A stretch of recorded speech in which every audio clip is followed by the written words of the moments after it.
Prinsipyo sa buhay number 20. Ang pagkadismaya ay hindi maiiwasan, ngunit ang panghihina ng loob ay isang pagpili. Magandang araw po sa bawat isa. Lahat tayo ay nakaranas ng sakit na dulot ng kalungkutan. Kapag ang buhay ay umikot sa direksyong hindi nating inaasahan o ninanais. Ang pagkadismaya ay maaring dulot ng biglaang pagbabago ng sitwasyon, pagkasira ng mga plano o isang personal na problemang nakakabigo.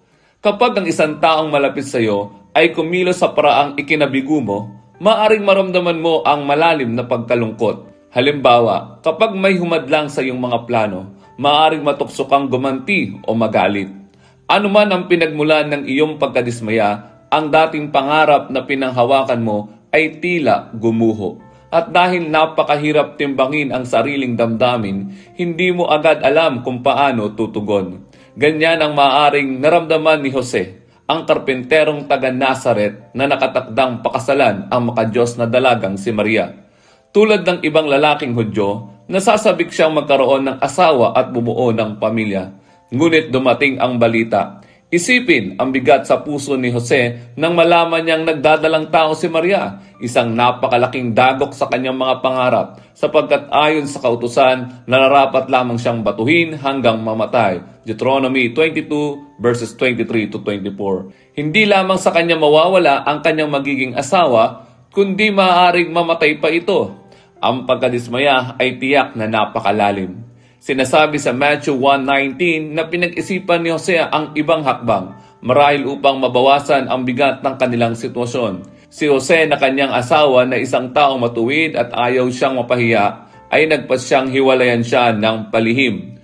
Subalit, alam natin na hindi nilabag ni Maria ang kautusan. Sa katunayan, may pambihirang plano ang Diyos para sa kanyang pagdadalang tao. Isaiah 7:14, Mateo 1:18. Luke 1:26-38. Sinabi ng anghel ng Panginoon kay Maria, ikaw ay maglilihi at manganganak ng isang anak na lalaki, ang itatawag mo sa kanya ay Jesus.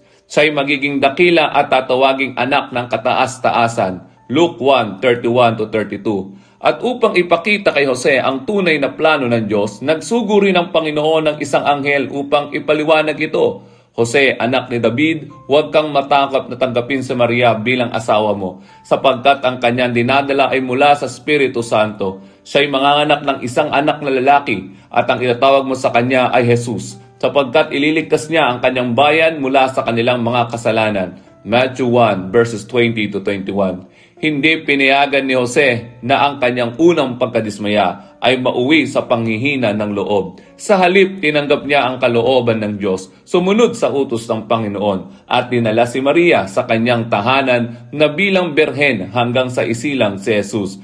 Matthew 1 verses 24-25. May natatanging plano ang Diyos para sa iyong buhay. Isang planong hindi nababago ng biglaang pangyayari. Kapag naharap ka sa sitwasyong taliwas sa inaakala mong kalooban ng Diyos, kailangan mong huminto at manalangin para sa direksyon niya. Minsan hinahayaan niya ang mga pagkadismaya upang matuto kang magtiwala sa Kanya ng lubos, upang lumakad ayon sa pananampalataya at hindi sa nakikita. Huwag mong kalimutan, ang pagkadismaya ay bahagi ng buhay. Ngunit ang panghihina ng loob ay pasya mo. Hindi mo dapat hayaan ang mga hamon na nakasagupa mo, na nakawi ng iyong sigla at pagtitiwala sa Kanya.